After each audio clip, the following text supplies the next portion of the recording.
Subscribe કરો એ high news India channel ને પછી યુટ્યુબ એપ પર બેલ આઇકોન નું બટન દબાવો અને નિહાળો એ હાઈ ન્યૂઝ ઇન્ડિયા ચેનલ।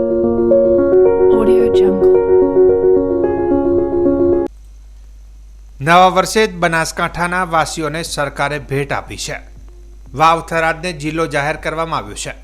હાલ બનાસકાંઠા જિલ્લામાં 14 તાલુકા છે, જેમાંથી હવે 8 તાલુકાઓનો થરાદ જિલ્લામાં સમાવેશ કરવામાં આવશે। સૂત્રો મુજબ નવા જિલ્લાની સાથે નવા 2 તાલુકા બની શકે તેમ છે, જેમાં એક થરાદમાં આવેલું રા ગામ અને પાલનપુર તાલુકામાં આવેલું ગઢ ગામ છે। હાલ બનાસકાંઠાનું વડુ મથક પાલનપુર છે। વાવ થરાદ નવો જિલ્લો જાહેર થતા તેમાં વાવ, ભાભર, થરાદ, ધાનેરા, સુઈગામ, લાખણી, દિયોદર અને કાંકરેજનો સમાવેશ થશે, જ્યારે પાલનપુર, દાંતા, અમીરગઢ, દાંતીવાડા, વડગામ, ડીસા હાલના જિલ્લામાં રહેશે। વર્ષ 2027થી ચૂંટણી અગાઉ સીમાંકન બદલાશે, જેના કારણે વિધાનસભાની સીટ 182થી વધી શકે છે। આ નિર્ણયથી વહીવટી સરળતાનો લાભ જિલ્લા પંચાયતની ચૂંટણીઓમાં મળી શકે છે। જૂનો બનાસકાંઠા જિલ્લો વિસ્તારની દ્રષ્ટિએ મોટો જિલ્લો હોવાથી સરકારી કામકાજ માટે લોકોને લાંબુ અંતર કાપવું પડતું હતું। ઉલ્લેખનીય છે કે વર્ષ 2026માં અસ્તિત્વમાં આવનારા નવા વિસ્તાર માટે ચૂંટણી યોજાઈ પણ શકે છે। બનાસકાંઠા જિલ્લાના સરહદી વિસ્તારમાંથી પસાર થતો ભારતમાલા રોડ પર અકસ્માતનો સિલસિલો યથાવત જોવા મળ્યો છે। ભારતમાલા રોડનું ઓપનિંગ હજુ થયું નથી તે પહેલા કેટલાય અકસ્માતો થઈ ચૂક્યા છે। સરહદી પંથકમાં નવા વર્ષની શરૂઆતમાં જ અકસ્માતના સમાચાર સામે આવે છે, જેમાં 2 કરતાં વધુ લોકોના મોત થયા અને 25 લોકો ઘાયલ થયા છે। આપ જોઈ રહ્યા છો તે દ્રશ્યો સુઈગામ નજીક ભારતમાલા હાઈવેના છે, જ્યાં મોડી રાત્રે ખાનગી બસ અને ટેન્કર વચ્ચે અકસ્માત થયો હતો। સુઈગામના સોનેથ નજીક અકસ્માતની ઘટના ઘટી હતી, જેમાં રાજસ્થાનથી રાજકોટ બસને અકસ્માત નડ્યો હતો। હાલ ભારતમાલા રોડ ઉપર વાહનોની અવરજવર પર પ્રતિબંધ હોવા છતાં પણ વાહનો વહન કરી રહ્યા છે। અકસ્માતના સમાચાર મળતા સુઈગામ, વાવ અને થરાદ પોલીસ ઘટના સ્થળે પહોંચી બચાવની કામગીરી હાથ ધરી હતી। મૃતદેહ પીએમ અર્થે ખસેડવામાં આવ્યા હતા, જ્યારે ઘાયલોને સારવાર અર્થે ખસેડી આગળની તપાસ પોલીસે હાથ ધરી હતી। છેલ્લા કેટલાય દિવસોથી બનાસકાંઠાના અંતરિયાળ તાલુકાઓમાં ગૌશાળાના નામે લકી ડ્રો કરી લોકોના કરોડો રૂપિયા ચાઉ કરતા હોવાની વાતોએ જોર પકડ્યું હતું, અને જે પગલે બનાસકાંઠા કલેક્ટરને અનેકો રજૂઆત કરવામાં આવી હતી। જોકે તે બાદ થરાદ નાયબ પોલીસ અધિક્ષક SM વારોતરિયાને કેટલાક લોકો ડ્રોના નામે છેતરપિંડી કરતા હોવાની અરજી મળતા તાત્કાલિક કેટલીક બિનઅધિકૃત લકી ડ્રો કરતા ઈસમો વિરુદ્ધ ફરિયાદ દાખલ કરવામાં આવી છે, જેમાં દયાળપુરી ટ્રસ્ટ ગૌશાળા લખાપુર ડ્રો કરવાની ના પાડતા ડ્રો કરી છેતરપિંડી આચરતા અશોકભાઈ જોરાભાઈ ઠાકોર, જગદીશભાઈ સાળંગરામ સાધુ, વિક્રમસિંહ વાઘેલા અને ભરતસિંહ રાજપૂત, શ્રવણસિંહ વાઘેલા, મુકેશનાથ ગોસ્વામી તેમજ અન્ય લકી ડ્રો સંચાલક અશોકભાઈ કનાજી માળી, સુમારપુરી ગૌશાળા ડેડુઆ, તાલુકો થરાદના વિરુદ્ધમાં થરાદ પોલીસે ફરિયાદ નોંધી આગળની તપાસ હાથ ધરી છે। જી, આપ પત્રકાર મિત્રો જાણો છો કે થરાદ વિભાગમાં અને થરાદમાં ખાસ કરીને વાવ, થરાદ, સુઈગામ, માવસરી, લાખણી આ બધા વિસ્તારમાં હમણાં લકી ડ્રોનો રાફડો ફાટી નીકળ્યો છે, અને આ લકી ડ્રો ગેરકાયદેસર હોય છે, અને આ બાબતે અમારા જિલ્લા પોલીસ વડા અક્ષયરાજ સાહેબે પણ સૂચનાઓ કરેલી છે।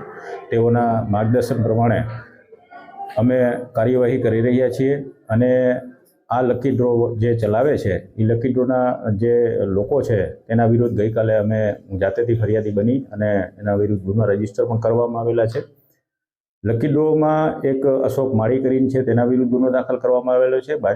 બાકીના એક જગદીશ સાધુ અને તેના સાગરીતો 5 જણા છે, તેના વિરુદ્ધ પણ ગુનો દાખલ કરવામાં આવેલો છે।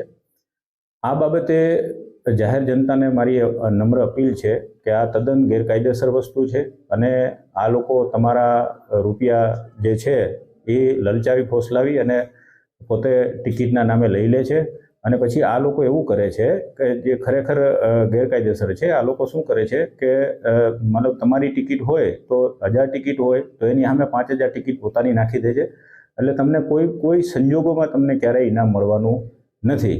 અને આવું પણ અમને જાણવા મળેલું છે કે લોકો પોતાના બૈરાના ઘરણા વેચીને 10-10 હજારની ટિકિટો લે છે.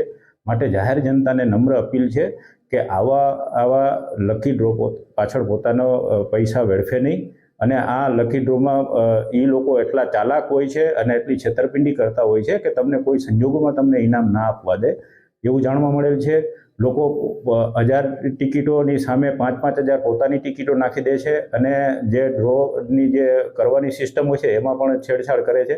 એટલે લોકોને ખાસ અપીલ છે કે તમારા કિંમતી રૂપિયા તમે આની પાછળ બરબાદ નહીં કરો અને તમે મહેનત કરો અને મહેનતની કમાણીના તમારા પૈસા બરબાદ થઈ જશે. પ્લસ અમે આવા જે ડ્રો કરવાવાળા વ્યક્તિઓ છે એની વિરુદ્ધ પણ કાયદેસર પગલાં લેવાના છીએ, જેથી કરીને ભવિષ્યમાં એવું પણ બની શકે કે તમારા જે રોકેલા નાણાં છે એનો ડ્રો થાય જ નહીં, કારણ કે અમે એને ડ્રો પહેલાં જ એની વિરુદ્ધ એક્શન લેવાના છીએ. એટલે અમારા જિલ્લા પોલીસ વડા અક્ષયરાજ સાહેબે અમને સ્પષ્ટ સૂચના આપી લીધી કે આવી ગેરકાયદેસર પ્રવૃત્તિઓ કોઈપણ સંજોગોમાં ચલાવી લેવાય નહીં અને કડકમાં કડક હાથે કાર્યવાહી કરવામાં આવશે. ઇવન સંગઠિત અપરાધની કલમો તળે પણ આ ગુના રજીસ્ટર થયેલા છે. એટલે આમાં જેટલા હશે, જે એજન્ટો હશે, નાનામાં છેવાડાના એજન્ટ સુધી અમે જશું અને એની વિરુદ્ધ કડક પગલાં લેશું અને પાછા પણ અમે કરવાનું વિચારી રહ્યા છીએ. કારણ કે આ તો ખૂબ થાય છે અને કરોડો રૂપિયાના લોકોના કરોડો રૂપિયા પોતે આવી રીતે અનાથ બાળકોના નામે અને ગૌચારાના નામે પોતે લઈ જાય છે. એટલે આ પત્રકાર મિત્રોના માધ્યમથી હું જાહેર જનતાને એક વિનંતી કરું છું કે આવા લકી ડ્રોમાં પોતાના નાણાં વેડફે નહીં અને આ એક બરબાદ કરી દેવા માટેની વસ્તુ છે. તમને કોઈ ઇનામ લાગવાની શક્યતાઓ જ નથી, કારણ કે એ લોકો એટલી છેતરપિંડી કરતા હોય છે કે તે ઇનામ લાગવાના ચાન્સીસ બહુ ઓછા હોય છે.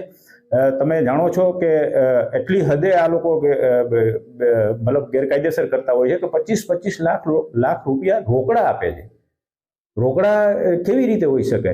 એટલે આના વિરુદ્ધ બહુ કડક એક્શન લેવામાં આવશે અને નજીકના દિવસોમાં બનાસકાંઠામાં જેટલા પણ આવા ગેરકાયદેસર લકી ડ્રો કરતા હશે એના વિરુદ્ધ કડક પગલાં લેવામાં આવશે અને પાછા સુધીના પણ પગલાં લેવામાં આવશે. લોકોએ જેને ટિકિટ ખરીદી લીધેલી હશે તેના પાછા નાણાં મેળવી શકે છે. જે લોકો પાસેથી જેની પાસેથી ટિકિટ લીધી એની પાસેથી પાછા નાણાં મેળવી લો અને જો આ લોકો પાછા નાણાં ના આપે તો પણ તમે પોલીસ સ્ટેશનમાં આવીને એના વિરુદ્ધ ફરિયાદ કરી શકો છો. એટલે એ પણ વિનંતી છે કે તમે તમારા પાછા નાણાં લઈ લેજો, જેથી કરીને તમારા રૂપિયા વેડફાય નહીં. કેટલા ડ્રો ઉપર કાર્યવાહી કરવામાં આવી છે અને બીજા અત્યારે હાલની પરિસ્થિતિ પ્રમાણે અત્યારે 2 ડ્રો વાળા ઉપર મેં ગુના દાખલ કરાવેલા જાતેથી અને બીજા એવા મારી પાસે હજી 4 લોકો છે, 4 ડ્રો વાળા છે કે જેના વિરુદ્ધ અત્યારે મારી તપાસ ચાલી રહી છે અને આના વિરુદ્ધ પણ કાયદેસર પગલાં લેવામાં આવશે.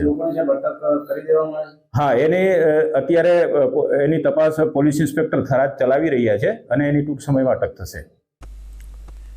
બનાસકાંઠા જિલ્લામાંથી વધુ એક જિલ્લાની મંજૂરી બનાસકાંઠામાંથી વિભાજિત થઈ વાવ થરાદ નવો જિલ્લો બનશે તેવી વિગતો મળી રહી છે. કેબિનેટની અંદર સૈદ્ધાંતિક મંજૂરી મળી ગઈ છે. જો વાવ અને થરાદની વાત કરવામાં આવે તો વાવ થરાદ એક જિલ્લો માનવામાં આવશે અને તેનું જે વડું મથક થરાદ રહેશે. આની સત્તાવાર જાહેરાત આજે સાંજે 4 વાગે કરવામાં આવી છે. વાવ થરાદ જિલ્લામાં 8 તાલુકાનો સમાવેશ કરવામાં આવશે, જેમાં થરાદ, વાવ, સુઈગામ, ભાભર, દિયોદર અને લાખણીનો સમાવેશ થશે. જ્યારે બનાસકાંઠામાં 6 તાલુકા રહેશે, જેમાં પાલનપુર, વડગામ, દાંતા, અમીરગઢ, દાંતીવાડા, ડીસા, કાંકરેજનો સમાવેશ થાય તેવી શક્યતાઓ સેવાઈ રહી છે. બનાસકાંઠાના ધાનેરાને થરાદમાં મૂકવાની વાતોએ લોકોનો વિરોધ જોવા મળ્યો હતો. ધાનેરાના પૂર્વ ધારાસભ્ય નથાભાઈ પટેલ તથા કોંગ્રેસ પાર્ટી દ્વારા વિરોધ દર્શાવવામાં આવ્યો હતો. ધાનેરાના બનાસકાંઠાના વ્યવહાર માટે સરળતા હોવાથી તેમજ થરાદ વિસ્તાર ઓકળ પડતો હોવાથી ધાનેરાને બનાસકાંઠામાં રાખવો જરૂરી છે અને થરાદમાં લેવામાં આવે તો તેનો સખત વિરોધ કરીએ છીએ તેવું જણાવ્યું હતું. આજે થોડા જ સમય પહેલાં ટીવીના માધ્યમ મારફત આખા જિલ્લામાં પ્રચાર શરૂ થઈ ગયો છે કે બનાસકાંઠા જિલ્લાના 2 વિભાગ કરવામાં આવ્યા છે. બનાસકાંઠા જિલ્લાને જાહેર કર્યો અને આ બાજુ થરાદ જિલ્લાને જાહેર કરવામાં આવ્યો છે. આમાં ધાનેરા વિસ્તારનો જે ભાગ છે, ધાનેરા છે તાલુકો છે, એને થરાદ વિભાગમાં મૂકવામાં આવ્યો છે. એટલા બધો અમારા પર ટેલિફોનની ઘંટડીઓ રડકવા વળગી છે. બધાનો એક જ સૂર આવે છે કે કોંગ્રેસ તરફથી તમે આગેવાની લો અને આપણે સૌને કોઈ થરાદ જવો નથી અને પાલપુર અમારા માટે સારું છે અને બનાસકાંઠા જિલ્લાનું મથક પાલપુર છે, તો એ રીતે જવા માટેની બધાની અવાજ આવે છે. તો આપ સૌની સરકાર સાથે અમારી વિનંતી છે કે ફેરવિચારણા કરવી જોઈએ અને આમાંથી કોઈને સાંભળવામાં પણ આવ્યા નથી, એ સાંભળવાની તક પણ આપી નથી. ત્યારે અમે આંદોલનનો માર્ગ ન લીધવો પડે એને પહેલાં આપ સૌ એમાં વિચાર કરશો અને ધાંધ્રા તાલુકાના જે ગામડા છે એને બનાસકાંઠા જિલ્લામાં મૂકવા માટે અમારી વિનંતી છે. બનાસકાંઠા જિલ્લાના વાવ ગ્રામ પંચાયત વિસ્તારમાં 4.5 કરોડના ખર્ચે રૂરબન યોજના અંતર્ગત પાણીનું ટાંકું, સંપ તેમજ જળસે નળ યોજના અંતર્ગત ઘર ઘર સુધી પાણી પહોંચાડવાની યોજના હતી. જે મુદ્દે વાવ ગ્રામ પંચાયતની બોડીએ થયેલ કામોમાં ગેરરીતિ મુદ્દે અવાજ ઉઠાવ્યો છે. જેમાં આજરોજ વાવ તાલુકા પંચાયત કચેરીમાં વાવ ગ્રામ પંચાયતના ચૂંટાયેલા સભ્યો સહિત સમગ્ર બોડી ઘસી આવી તાલુકા વિકાસ અધિકારી તિરેન લાડોલાને આવેદનપત્ર આપી રજૂઆત કરી છે. જેમાં જણાવાયું છે કે વાવ ગ્રામ પંચાયત વિસ્તારમાં જળસે નળ યોજના અંતર્ગત થયેલ કામોમાં ભ્રષ્ટાચાર થયેલ છે અને ગ્રામ પંચાયતના ઘણા એવા વિસ્તારોમાં પાઇપલાઇનનું કામ પૂર્ણ થયું નથી, જેથી જળસે નળ યોજના અંતર્ગત થયેલ કામોની તપાસ તેમજ અધૂરા કામ પૂર્ણ કર્યા બાદ જ પેમેન્ટ ચૂકવણું કરવામાં આવે તેવી માંગ કરી હતી. વધુમાં જ્યાં સુધી નિકાલ નહીં આવે ત્યાં સુધી તેના વિરોધમાં લડત ચાલુ રાખીશું તેમ જણાવાયું છે. આજે વાવ ગ્રામ પંચાયત દ્વારા મીટિંગ બોલાવવામાં આવેલી અને જે વાવ ગ્રામ પંચાયતની અંદર જળસે નળ યોજનાનું જે કામ કરવામાં આવેલ છે એની અંદર મોટા પાયે ભ્રષ્ટાચાર અને ગેરરીતિ કરવામાં આવેલ હોય, જેના વિરુદ્ધની અંદર પંચાયતની બોડી દ્વારા ટીડીઓ, પ્રોચ સાહેબ, ડીડીઓ અને સચિવાલય સુધી રજૂઆત કરવામાં આવેલી છે. અને આ જે કામ કરવામાં આવ્યું છે એ ખોટી રીતે અને નકશા બહારનું કામ કરવામાં આવેલું છે. જ્યાં કામ કરે છે ત્યાં લોકોને પાણી પહોંચતું નથી, એટલે વાવ ગામની અંદર આજે પાણીની બહુ મોટી સમસ્યા ઊભી થઈ છે, પીવાના પાણીની. એટલે વાવ બોડી આ જે કામ કરવામાં એની સખત વિરોધમાં છે અને જે પણ કામ કર્યું છે એને બિલ ખોટી રીતે મંજૂર ના થવું જોઈએ અને લોકોને પીવાનું પાણી પહોંચવું જોઈએ. હાલ ક્યાં રજૂઆત કરી? હાલ અમે ટીડીઓ સાહેબને અને અત્યારે અમે પ્રાંત સાહેબને રજૂઆત કરવા માટે ટીડીઓ સાહેબ દ્વારા આની વિરુદ્ધની અંદર કાયદેસર કાર્યવાહી કરવામાં આવશે અને સંકલન સમિતિની અંદર જે મિટિંગ બેસાડશે એની અંદર પણ આ મુદ્દો ઉપાડવામાં આવશે.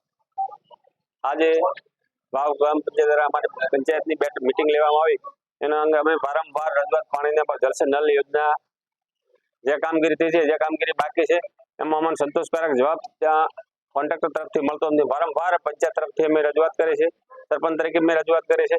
આજે અમે પંચાયતની જ્યારે મિટિંગ બોલાવી એની અંદર અમારી ચર્ચા વિચારણા થઈ, પછી અમે તાલુકા વિકાસ અધિકારી પ્રાંત સાહેબને તમામને અમે આ પ્રશ્ન માટે કરીને અમે રજૂઆત કરી છે અને આનો અમે નિકાલ નહીં આવે ત્યાં સુધી અમે વિરોધમાં લડત ચાલુ રાખશું. ગુજરાતભરના ચારણ, ગઢવી સહિત 18 સમાજોમાં આરાધ્ય આઈ શ્રી સોનલ માનો આજે 101મો જન્મદિવસ છે. સોનલ બીજ તરીકે ઉજવાતા આ જન્મોત્સવને મોરબી જિલ્લામાં ચારણ ગઢવી સમાજ દ્વારા ધામધૂમપૂર્વક ઉજવાયો હતો. ગઢવી પરિવારના નેસમાંથી માતાજીની શોભાયાત્રા યોજાઈ હતી, જેમાં ભાઈ બહેનોએ ડીજેના તાલે રાસ ગરબા રમીને માતાજીના જન્મના વધામણા કર્યા હતા. આ શોભાયાત્રા જૂના લીલાપર રોડ પર આવેલ સોનલ માતાજીના મંદિરે હર્ષોલ્લાસ સાથે પહોંચી હતી, જ્યાં સોનલ માની છબીના કુમારિકાના હસ્તે ઓવારણા લઈને પધરામણી કરવામાં આવી હતી.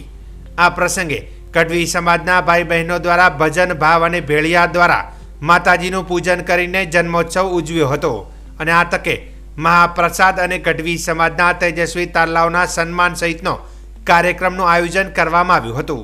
આ જન્મદિવસ છે આજે, ત્યારે મોરબી ચારણ સમાજ દ્વારા પણ સોનલ બીજની ભવ્યથી ભવ્ય ઉજવણી થઈ રહી છે. અત્રે ખડિયા ને જ્યાં ચારણ આપણા ને છે ઘર છે ત્યાંથી શોભાયાત્રા આઈમાં સોનલમાના મંદિર સુધી ભવ્ય રીતે કાઢવામાં આવી. હવે આગળના કાર્યક્રમ અમારે વિદ્યાર્થીઓનું ભવ્ય સન્માન છે, જેમાં ચારણ રત્નો, ચારણ વિદ્યારત્નો જે અભ્યાસમાં ખૂબ આગળ છે અને એમને સન્માની પ્રોત્સાહિત કરવામાં આવશે. ત્યારબાદ અહીંયા મહાપ્રસાદની પણ આયોજન કરવામાં આવ્યું છે. દાતાઓનું વિશેષ સન્માન પણ સાથે રાખેલ છે. સોનલ બીજ એટલે આમ ચારણો માટે એક દિવાળી જેવો માહોલ કહી શકાય કે આમાં સોનલની બીજની વાત આખું વરસ ક્યારે પૂરું થાય અને ક્યારે પાછું આવે એવી સોનબાઈ માની બીજની અમે રાહ જોતા હોઈએ. ત્યારે 18 ચારણોના ઘરે ઘરે આજે આ જગદંબા ભગવતી આ સોનલનો જન્મ ઉત્સવ ઉજવાય છે. આમ તો ચારણ સમાજમાં 9 લાખ રોબડિયાળીઓ, 9 લાખ ભગવતીઓ ચારણ સમાજમાં અવતાર લીધો છે. એમાં આદિ આવરથી લઈ ભગવતી બઢડા આ હોન્ડામાં સુધી વિયાઓ તો જગદંબા આ હોનર માટે એક દીવો કહેવાનો છે કે કિલો વર્ણ શક્તિ તેનો ચારણ ચૂકી જાત જન્મીનો જગતમાં એક મટડા વાળી માં એવી ભગવતી એવી જોગ માયા અને એના માટે છંદની એક કડીમાં કવિ પણ એવું કીધું છે એસો રડધરામાં શોભતું ગોકુળ જેવું ગામ છે એ આઈ સોનલ અવતરામાં મટડામય ગામ છે ચારણ કુળમાં તારણ ધરણી કષ્ટ સગલા કાપજો એ સોનલ ચાંદી સદાય અંબર રહેમ દ્રષ્ટિ રાખજો માં રહેમ દ્રષ્ટિ રાખજો સમગ્ર